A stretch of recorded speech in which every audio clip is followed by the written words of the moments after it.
기독교 역사 강해를 시작할 때는 저는 이제 우리 성도님들이 기독교 인물 강해와 지명 강해를 통해서 이 성경을 보려면 성경은 그 배경을 보셔야 이 성경의 말씀들이 이해가 충분히 됩니다. 이 배경을 이해하지 못하면 잘못하면 곡해를 할 수 있거든요. 오늘 새벽에 마태복음 8장 강해를 했는데 그 8장에 보면 아버지 장사를 치르고 예수님 따르겠습니다라고 했던 그 주인공이 있는데 그 아버님 장사를 치르려고 하는 사람을 향해서 예수님이 죽은 사람들로 장사하게 하고 너는 나를 따르라 이런 말씀을 들으면 처음에 우리 한국적인 장례 풍습에만 익숙해 있는 교인들은 그 얘기를 들으면 야, 우리 예수님이 좀 약간 이 부모 공경이라든지 이런 예 갖추는 것에 대해서는 좀 모자르구나 이렇게 생각할 수 있지만 그것은 유대 장례 풍습을 모르기 때문에 하는 이야기라 그 유대 장례 풍습을 알면 그 말씀이 쉽게 이해가 됩니다.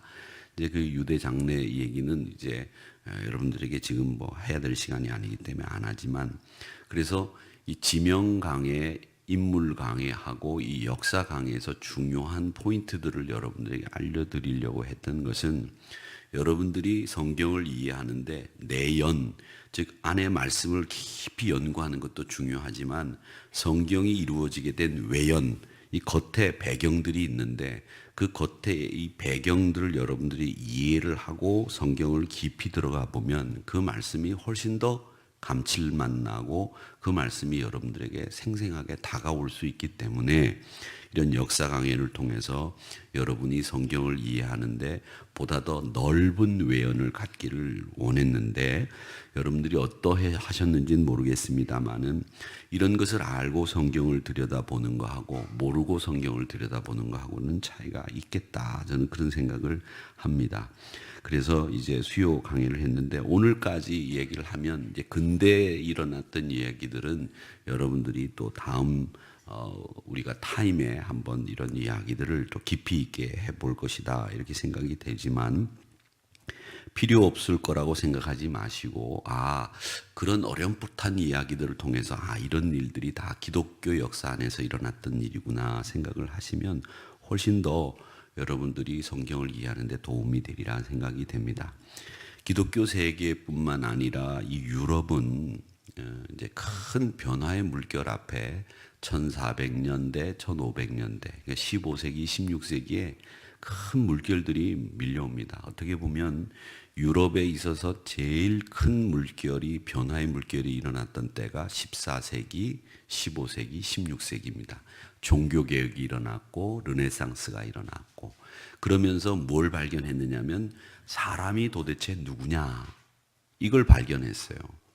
지금까지는 하나님에게만 초점을 맞추어서 모든 지구의 원리들이 다 돌아갔거든요. 그런데 이제 인간이라고 하는 존재에 대해서 관심을 기울이기 시작한 때가 14세기, 15세기, 16세기였다. 이렇게 보시면 됩니다. 그런데 이런 일 가운데서 특별히 변화에 큰 동력을 제공했던 것이 이 유럽 사람들이 계속해서 8세기 때부터 영토를 넓혀가기 위해서 탐험가라고 하는 이름을 가진 사람들이 신대륙을 발견하기 위해서 계속 탐험을 했다는 겁니다. 북극, 남극, 신대륙. 그런 가운데 정복 전쟁이 계속 일어나게 되고 이 정복 전쟁 가운데 종교적인 충돌도 있게 되죠. 그 종교적인 충돌은 바로 무슬림과 기독교 세력 간의 충돌이었습니다. 그 대표적인 충돌이 일어났던 곳이 에스파냐라고 하는 스페인입니다. 이 스페인은 여러분 아시는 것처럼 요즘에 드라마 중에 알함브라 궁전 이야기가 나오는 것을 제가 봤는데 알함브라 궁전 뭐 이름이 있는 그런 드라마가 헛듯 지나가는 것 같은데 그 알함브라 궁전 이야기를 하려면 이걸 아셔야 됩니다. 이 스페인은 무슬림에 의해서 완전히 정복당한 나라입니다. 그래서 기독교 성당이 있다가 무슬림이 들어와서 이 성당을 다 무슬림 회당으로 만들어 버렸어요. 근데 거기에 이 8세기까지 레콘키스타라고 하는 국토 회복 운동을 벌여서 이 스페인을 완전히 다시 무슬림을 쫓아내고 기독교화한 최후의 나라입니다. 그러니까 무슬림으로부터 기독교가 다시 되찾은 나라는 이 세상에 하나, 스페인입니다. 그래서 이 스페인 사람들은 자신들이 무슬림을 몰아내고 기독교 국가가 됐다는 것에 대해서 굉장히 자부심을 가지고 있고 그것을 8세기에 완성합니다. 이 스페인이 있고 포르투갈이 있는 이 반도를 이베리아 반도라고 하는데 이 이베리아 반도를 회복하는 일을 8세기에 완성을 하게 됩니다. 그래서 이 스페인이 그때부터 이 8세기 이후로부터 유럽의 맹주로 자리를 잡게 되는 결정적인 원인이 바로 이 레콘키스타라고 하는 이 국토 회복 운동을 완성시킨 이 일로부터 시작이 됩니다. 그다음에 이제 15세기 1492년이죠. 정확하게 1492년에 콜럼버스라고 하는 사람이 이제 국토 회복 운동을 완성한 세계 유럽의 최고의 맹주인 이 스페인의 세비야라고 하는 근처에, 세비야는 여러분 아시는 것처럼 여러분 잘 아시는, 많이 들어봤던 것이죠. 이 세비야라고 하는 근처의 항구에서 유대인들을 이때도 쫓아내는 일들을 많이 했어요. 그래서 유럽에 사는 유대인들을 막 소개시킨다고 하죠. 쫓아내는 그 배를, 마지막 배에 이 에스파냐, 세비야 근처에 콜럼버스라는 사람이 배에 올라타서 자기가 데리고 있는 선원들과 함께 선단을 이루어서 신대륙을 향해서 출발을 합니다. 이게 역사에 나오는 유명한 신대륙의 발견의 시발이죠. 그런데 이 콜럼버스는 자기가 도착하고 난 뒤에도 이게 아메리카, 미국이라고 생각 안 하고 인도라고 굳게 믿었습니다. 인도라고 생각을 했습니다. 유럽 사람들이 생각하는 인도는 우리가 생각하는 지금의 인도하고는 다릅니다. 유럽 사람들이 생각하는 동양이라고 하는 것은 굉장히 그 환상 속의 지역입니다. 거기에는 굉장히 많은 보물과 거기에는 굉장히 아름다운 여인들과 그리고 거기에는 천연 자원이 무궁무진하게 매장되어 있고 우리에게 수없이 많은, 정말 끝없이 많은 물질을 제공할 수 있는 곳이 동양이라고 생각을 했습니다. 지금도 유럽 사람들은 동양 사람들에 대한 알게 모르게 동경 같은 걸 가지고 있는 것이 이 15세기 유럽은 더 했다는 거죠. 그래서 유럽 사람들은 인도를 향해서 가는 것을 그렇게 소원했습니다. 콜럼버스도 그래서 인도로 가기로 이렇게 마음을 먹고 이제 출발을 했는데 33일간의 항해 끝에 그 사람이 도착한 것은 사실은 인도가 아니었죠. 12년 동안 4차례에 걸쳐서 항해를 하게 되는데 그 당시에 온두라스, 코스타리카 뭐 이런 요즘의 그 중남미 국가들을 발견하게 되고 그 발견한 그곳이 인도라고 생각했어요. 그래서 그 인도라고 생각하는 그것 때문에 지금도 이 지역을 서인도 제도라고 하는 말도 안 되는 이야기를 붙여가지고 부르는 이유가 바로 그런 이유입니다. 또 이 신대륙이라고 하는 곳을 이제 아메리카라고 하는 이름을 붙이게 되는데 이 아메리카라고 하는 이름을 붙이는 것은 그 베스푸치라고 하는 사람이 있었어요. 베스푸치. 이름이 베스푸치인데 카푸치노도 아니고 베스푸치입니다. 그 이태리 이름은 찌아노, 치 이런 거 붙이면 이태리 이름이 다 됩니다. 그래서 뭐 제가 그 역을 스테이션이라고 하죠 영어로는. 근데 그걸 스타지오네 이렇게 부르면 그게 이태리 말이 되는 것처럼, 이태리 말 아니에요. 틀린 거예요. 제가 마음대로 막 부르는 거예요. 지오네 이런 거 부르고 치 부르면 이태리 이름이 되는 것처럼 부르는데 베스푸치라는 사람이 탐험가인데 이 사람이 이 아메리카 대륙을 탐험하고 난 뒤에 이태리의 유명한 가문이 있습니다. 교황도 이 가문에서 나왔고 또 이 이태리의 모든 것의 최고 중심에 있는 가문이 메디치라고 하는 가문인데 그 메디치 가문에 이 베스푸치가 후원을 받아서 신대륙을 탐험하고 난 뒤에 보고서를 올려요. 근데 그 보고서를 올리는데 영어 이름으로 보고서나 이태리 이름으로 보고서를 올려야 되지 않겠습니까? 근데 이제 라틴어가 이태리 중부 언어거든요. 그 라틴어로 보고서를 올리면서 뭐라고 얘기를 하느냐면 아메리쿠스라고 올립니다. 이 쿠스는 남성 명사예요. 근데 카나나 친하나 이거는 뒤에 A가 들어가면 여성 명사가 돼요. 근데 아메리쿠스라고 올렸는데 이걸 아메리쿠스보다도 유럽 사람들은 이 나라를 여성 명사로 부르는 경우가 많아서 여성 명사로 바꿨어요. 그게 아메리쿠스에서 아메리카나가 된 거예요. 그래서 아메리카 이렇게 부르게 된 거죠. 그래서 아메리카라고 하는 여성 명사로 바뀌면서 이 아메리카가 되게 됐다라는 거죠. 근데 이제 아메리카 얘기를 하면 우리가 기독교 역사에서 한 가지 오점을 얘기해야 될 것이 있습니다. 그게 뭐냐면 유럽 사람들이 아메리카에 가보니까 이게 보통 큰 곳이 아니에요. 자기 유럽보다 더 크거든요. 그래서 깜짝 놀랍니다. 진주도 있고 염료도 값비싸게 구할 수 있는 재료들이 있고, 그리고 생선 중에 대구라고 하는 생선은 이 사람의 생활과 직결이 되는 생선입니다.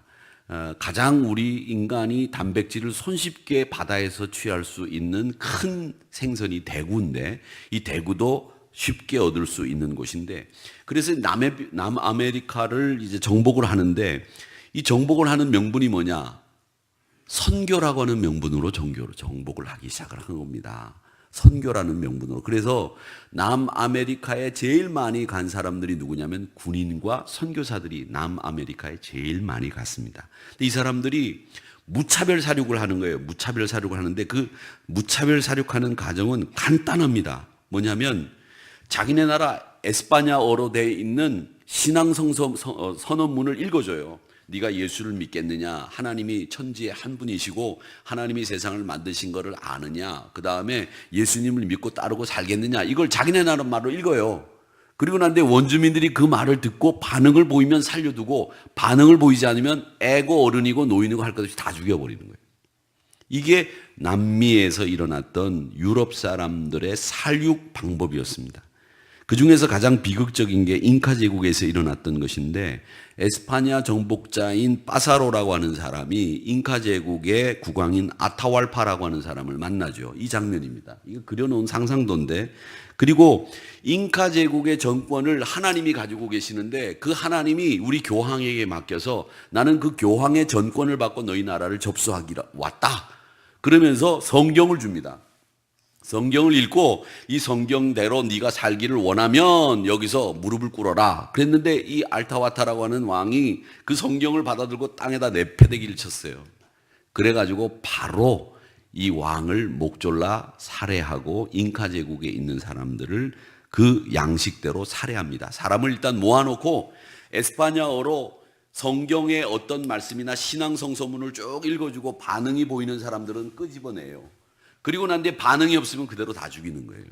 아이들은 물에다 던져 죽이고 어른들은 뭐 그냥 돌로 죽이기도 하고 그렇게 죽였습니다.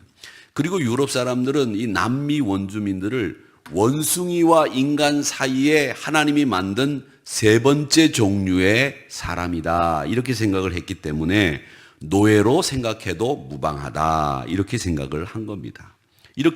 이런 변화들이 유럽에서 일어나면서 기독교라고 하는 명분을 가지고 사람을 죽이는 일들을 자행했다라고 하는 거죠. 자, 그러면서 유럽 안에 변화가 일어나게 된 거죠. 그 변화가 뭐냐면 지난 시간에 제가 말씀드렸던 것처럼 이 유럽이라고 하는 나라에서 모든 게 종교에 집중돼 있었는데 종교에서 이 갈릴레이를 통해서 과학이 떨어져 나가고 그 다음엔 종교에서 인문학이 떨어져 나가고 의학이 떨어져 나가고 다 모든 게 종교에 집중되어 있던 것이 이제 떨어져 나가기 시작하는 거예요. 그렇게 떨어져 나가면서 철학도 떨어져 나옵니다. 철학도 사실은 예전에 중세에는 우리가 학교 다닐 때 어떻게 배웠느냐면 철학은 신학의 시녀다 이렇게 배웠거든요. 근데 그 철학도 떨어져 나가버린 거예요. 그게 영국에는 경험론이라고 하는 걸로 떨어져 나갔고 유럽에는 회의론이라고 하는 걸로 또 떨어져 나갔는데 그 얘기는 나중에 우리 같이 할 시간이 있겠습니다만은 그렇게 떨어져 나가면서 나온 인물 중에 제일 유명한 사람이 누구냐? 칸트라는 사람인 거예요. 칸트 여러분 우리 철학자 이름 많이 듣죠. 그 사람이 왜 유명하냐? 그 사람이 사상이 똑똑하고 별난 거 없어요. 그 사람 제가 이렇게 읽어보니까 순수 이성 비판, 순수 오성 비판 책 읽어보면 별거 없어요. 졸리기만 하고 읽어봐야 그 얘기예요. 여러분도 얼마든지 할 수 있는 얘기거든. 그런데 그 사람이 유명한 이유가 뭐냐? 종교에서 철학을 떨어져 나오게 했던 결정적인 이유를 제공했던 사람들이기 때문에 유명해지는 거예요.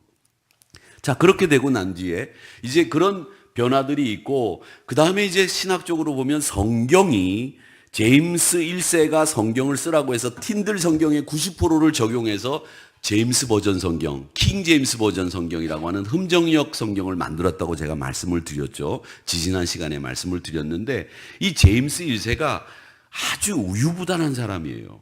그러니까 이 영국이 성공회로 개신교가 됐으면서도 불구하고 개신교도들을 지지하지도 않고, 또 그렇다고 구교를 지지하지도 않으니까 이 청교도들이라고 하는 개신교의 새로운 신앙의 주인공들이 야, 이거 여기서 제대로 신앙생활 할 수 있겠나? 이런 생각을 한 거죠. 그래가지고 이 사람들이 결국은 1620년에 102명이라고 하는 사람들이 5월의 꽃이라고 하는 메이플라워를 타고 이제 화란을 떠나게 됩니다. 이 화란이라고 하는 것은 네덜란드라고 하는 것을 화란이라고 하죠. 그래서 미국의 동쪽 해변 프리무스라고 하는 곳에 도착을 하게 되죠. 그래서 거기서 그 사람들이 처음 예배를 드리면서 추수감사절이 시작이 되는 이런 일도 이때 일어나게 된다라고 하는 겁니다. 자, 그 다음에 또 영국에서는 어떤 일이 일어났느냐면 산업혁명이 일어났고 문화적으로는 르네상스라고 하는 일들이 일어나게 됩니다.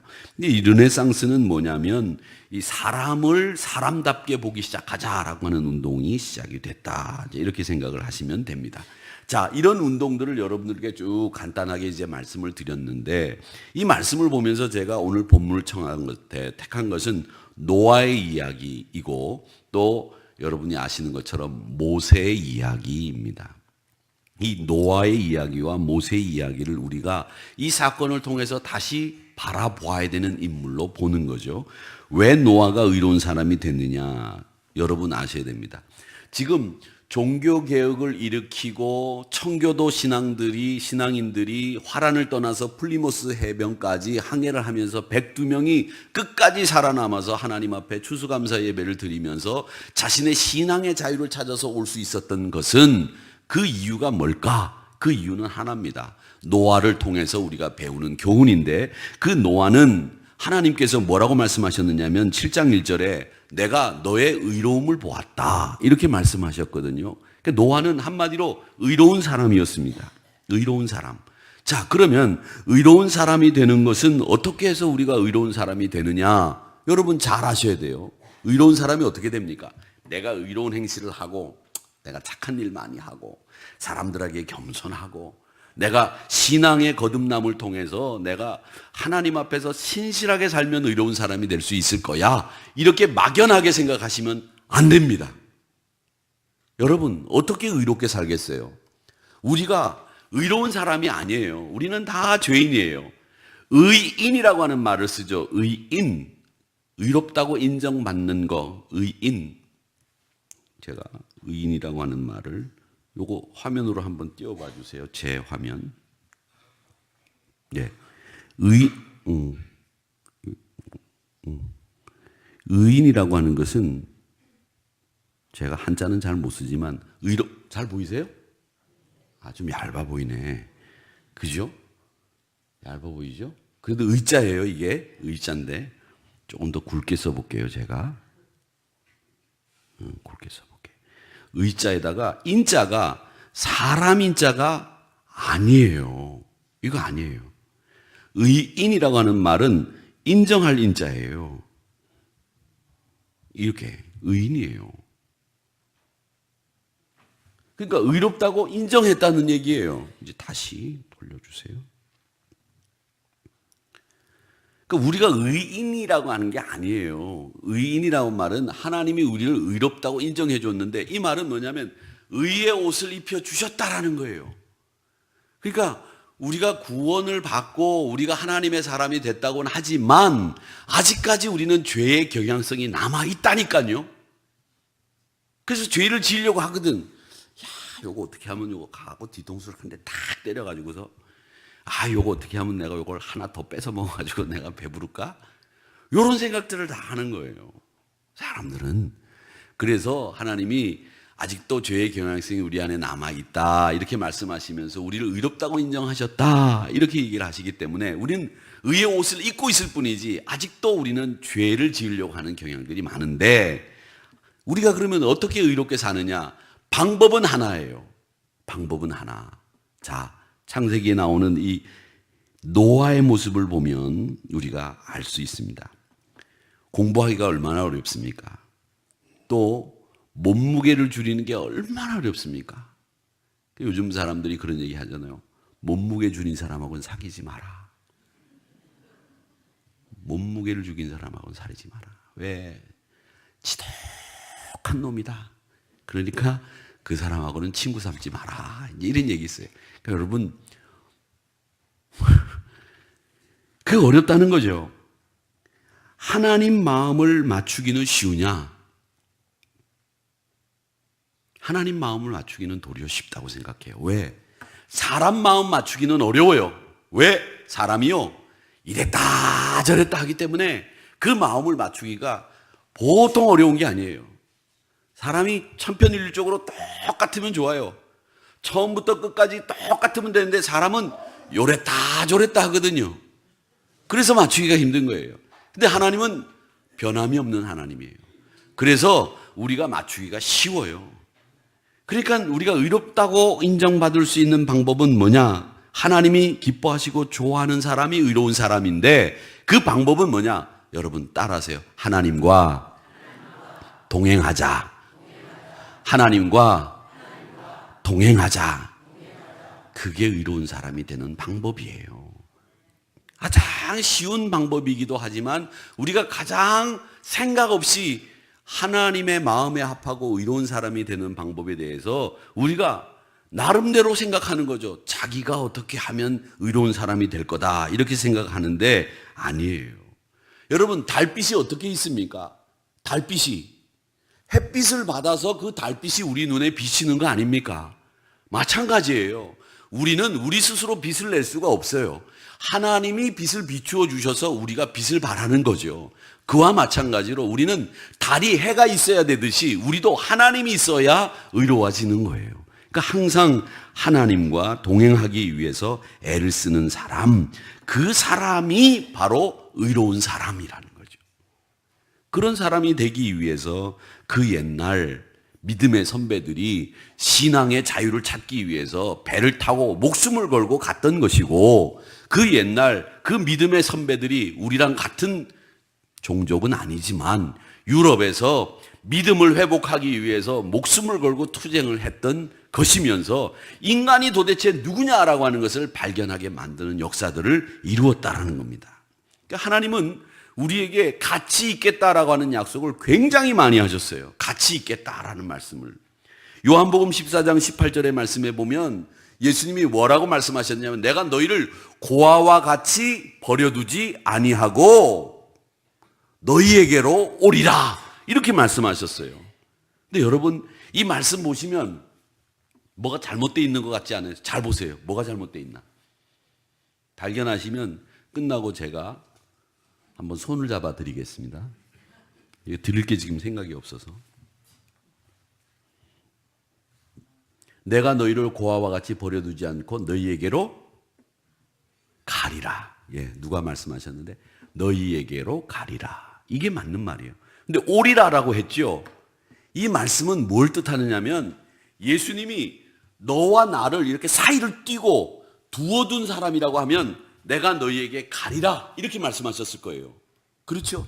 그런데 오리라고 말씀하셨어요. 온다는 말은 나한테로 온다는 말이지, 예수님이 너희에게로 오리라는 말은 이게 어법에 안 맞는 말이에요. 그럼 이 말은 뭐냐면 너랑 나랑 우리는 하나다라는 얘기예요. 그래서 오리라는 말을 쓰신 거예요. 그러니까 성경이 얼마나 오묘해요. 너희에게로 가리라가 아니라 오리라고 쓴 말이 왜일까? 이건 예수님과 우리가 하나이기 때문에 나에게 온다라고 하는 뜻으로 쓰셨다는 거예요. 그러니까 예수님은 우리랑 늘 동행하시는 분이다, 함께 하시는 분이다라는 말을 우리에게 보여주시기 위해서 오리라라고 하는 말을 쓰셨다는 거예요. 성경 말씀 한 절 한 절이 얼마나 오묘하냐라는 거죠.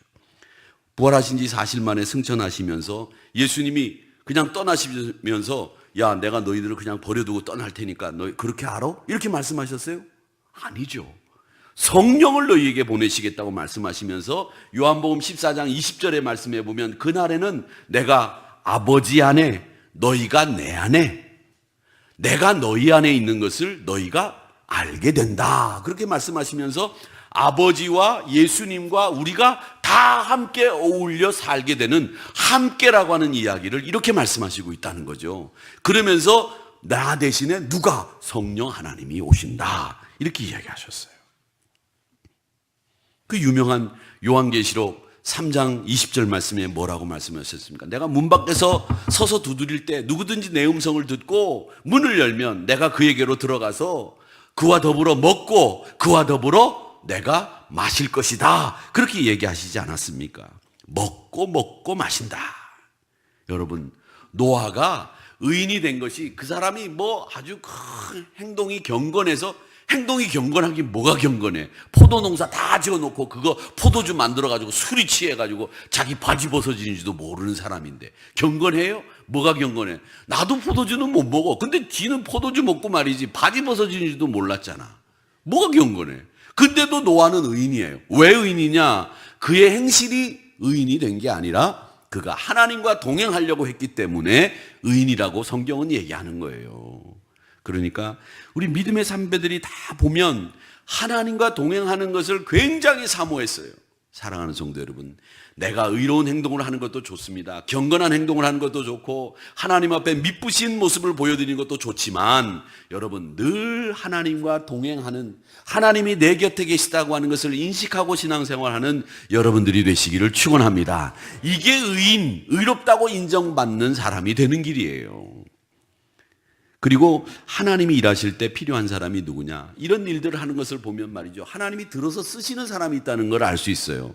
유럽의 변화와 종교개혁과 그 102명의 청교도들이 메이플라워를 타고서 그 대서양을 건너가가지고서 신대륙에 가가지고 아무것도 없는 데서 농사 지어가지고 추수감사 예배를 드릴 수 있었던 거, 저는 볼 때 하나님이 그 사람들을 통해서 일하셨는데 그 사람들이 어떤 사람이냐? 믿음의 용기가 있는 사람들을 하나님이 들어서 쓰셨다고 생각합니다. 사랑하는 성도 여러분, 신앙의 길에도 용기가 없으면 하나님의 일을 할 수가 없어요. 용기가 있다고 하는 건 만용을 부리라는 거 아니에요. 큰 소리 치라는 게 아니에요. 큰 소리 쳐서 용기가 생기는 게 아니에요. 야, 다 나와! 내가 그냥 싸워서 이길 거야! 이 용기가 아니에요. 진중하게 하나님이 나를 통해서 일하시는 것을 느끼면서 하나님이 나를 통해서 무엇을 하실 것인가를 생각하면서 하나님의 명령대로 순종할 수 있는 용기, 그게 바로 믿음의 용기 있는 사람이라는 겁니다. 창세기 12장 1절에 보면 아브라함이 등장하는데 이 말씀은 여러분 너무 잘 아시는 말씀이죠. 가라. 그렇게 가라고 했을 때 이 아브라함이 용기가 없었으면 어떻게 75세에 그 고향 땅을 떠나느냐고요. 그런데 그 75세에 고향 땅을 떠날 수 있었기 때문에 히브리 민족의 조상이 될 수 있었다라는 겁니다. 모세가 용기가 없어가지고 쩔쩔매는데 하나님이 오늘 출애굽기 4장 12절에서 뭐라고 얘기하십니까? 이제 가라! 내가 너의 입과 함께 있어서 내가 할 말을 가르쳐 주겠다. 그렇게 말씀하시면서 용기를 주시잖아요. 그 용기를 주실 때 용기를 받아가지고 가는 사람이 하나님의 일을 하는 사람이다라는 것을 보여주는 거예요. 사랑하는 성도 여러분, 믿음의 용기를 가지시기를 주의 이름으로 축원합니다. 믿음의 용기는 하나님이 함께 하신다고 하는 약속을 믿는 사람이 갖는 신앙의 자세, 그게 믿음의 용기예요. 여러분, 소리치고 말이지 눈 크게 부릅떠서 용기가 생기는 게 아니라 하나님이 나와 함께 하십니다라고 하는 확신을 가진 사람이 용기 있는 사람이다라고 하는 겁니다. 사람에게는 다 자기 고유한 위치가 있어요. 두세 사람 이상이 모인 공동체 안에는 그 위치가 명확하게 정해져 있게 마련입니다. 저는 집에서 가장이고 교회에서는 담임 목사라고 하는 위치를 가지고 있습니다. 마찬가지로 여러분들도 여러분의 위치가 있어요. 다 위치들이 있는데 그 위치에서 여러분들이 항상 그 위치에서 내가 혼자 가는 이 길을 가겠다 이런 생각하지 마시고 늘 항상 하나님과 동행하는 여러분의 위치를 지켜나가시기를 축원합니다. 자신의 위치를 지키는 것은요, 인생의 성패를 가르는 일입니다. 아담의 경우를 보세요. 하나님께 지음을 받았던 아담은 자기의 위치가 있었는데도 불구하고 하나님처럼 되고 싶었던 자기 위치를 벗어나려고 했던 그것 때문에 에덴에서 쫓겨나고 생명으로부터 멀어진 경우였습니다.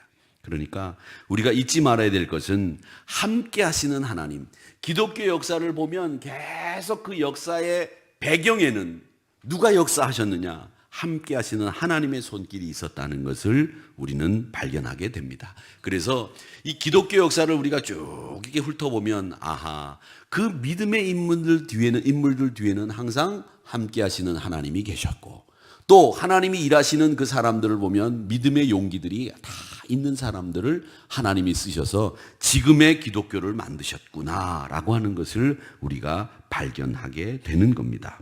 신앙의 용기, 그것은 여러분 하나님이 함께 하신다고 하는 확신 속에서 나오는 자연스러운 결과입니다. 우리 사랑하는 성도 여러분, 항상 하나님과 함께 하시는 의로운 사람들이 되시기를 주님의 이름으로 축원합니다. 마태복음 28장 20절 우리가 다 함께 같이 이 말씀을 읽고 말씀을 마치겠습니다. 시작. 내가 너희에게 분부한 모든 것을 가르쳐 지키게 하라. 볼지어다 세상 끝날까지 너희와 항상 함께 있으리라 하시니라. 아멘. 아버지 하나님,